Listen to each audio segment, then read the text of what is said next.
Alhamdulillah Rabbil Alameen, wassalatu wassalamu ala Sayyidil Anbiya wal Mursaleen. This is Muzhib Qazi and you're watching Washington Roundtable on VOK TV. I'm joined by a very senior Kashmiri leader here at the APHC headquarters in Islamabad, Farooq Rahmani Sahab, who has served as a convener for the APHC.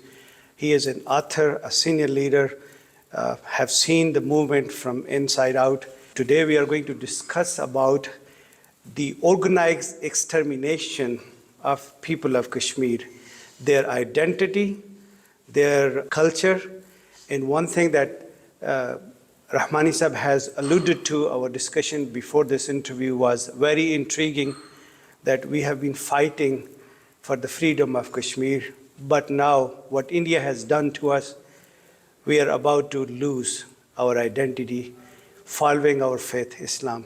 Rahmani Sahab, thank you very much for giving the time to VOK TV. Have I done justice to your intro, or would you like to add a few more lines to it? Yes, of course. I want to thank you for giving me the time out. Give us a brief history where we were in terms of our struggle for the freedom of Kashmir and where we are today. Yes, it is very dangerous path. It's on crossroads because of the international apathy towards the Kashmir dispute during the last many years. First of all, we were simply the right of self-determination. There is no doubt in it. We need nothing less, nothing more. Freedom, right of self-determination. As promised by United Nations resolutions passed from time to time between late 40s and 70s, but never implemented. People fought for their right, for their political rights, for their inalienable rights, for their birthright, right of self-determination, promised not only by United Nations, but by the two new powers, India and Pakistan. Well, Pakistan stands on our side and supports the right of self-determination. It's India that has tried to oppress us, and oppression is going on. There are laws have been changed. Every law during the last 75 years that has undergone a very big change. There is a very big change of laws. Laws were preventive detention laws, Public Safety Act, Armed Forces Special Powers Act, Disturbed Areas Act.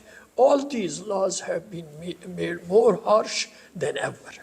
And after 2019, 5 August, it is altogether a sea change, a very big change, which we never imagined.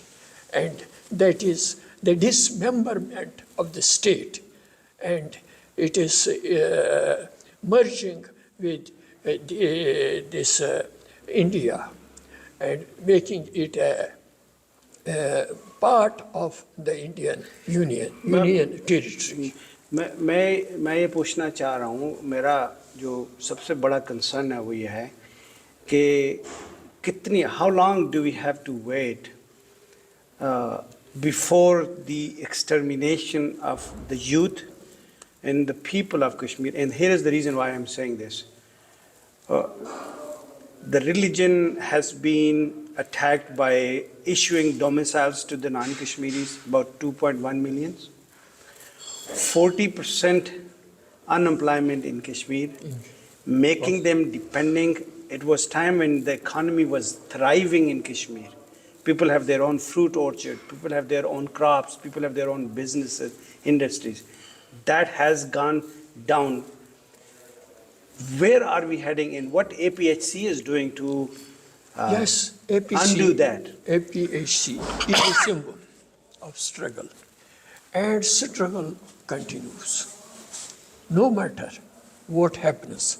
But when there are ideals, ideology, when there are principles, when there is everything at stake, religion, culture, language, everything is at stake, the people have no alternative except to deny everything that India may offer and oppose everything that India may try to curtail the people of Kashmir.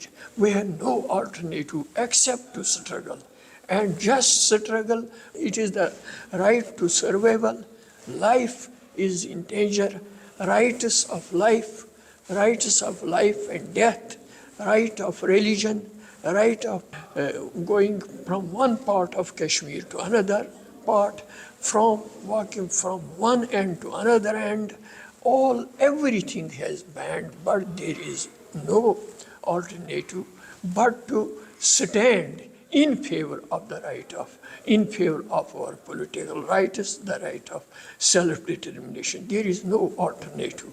But at the same time, we hope and fully hope that one day India will accept defeat of these silent people and he would not be able to turn it into a graveyard silence. This is a lull before storm. I think we all understand that people are not going to give up. People of Kashmir will continue their struggle for their independence. My fear is, and please correct me if I'm wrong, my fear is if we keep relying on UN resolutions to be implemented, I don't think that we are heading in the right direction. Would you agree or disagree? I will partly agree with you, but at the same time, I would cast our brothers outside the state of Jammu and Kashmir, outside the Indian-occupied Jammu and Kashmir, mainly in Europe and West. I would ask them, let us sit together and find a way out, how to deal under the given circumstances, how we should react and how we should continue our struggle, or how we should change our these policies or our way of struggling. Rahmani Sahab, thank you so very much for being on the show. It's been an honor. And ladies and gentlemen, that's all we have from Rahmani Sahab, a senior APHC leader who have written several books on the cause and is of the opinion that UN resolutions is the only way forward for the self-determination that was promised by the international community. And it's about time, it's high time for the international community to pay heed and bring these resolutions to implementation. Until next time, take good care of yourself. Assalamu alaikum wa rahmatullahi wa barakatuh.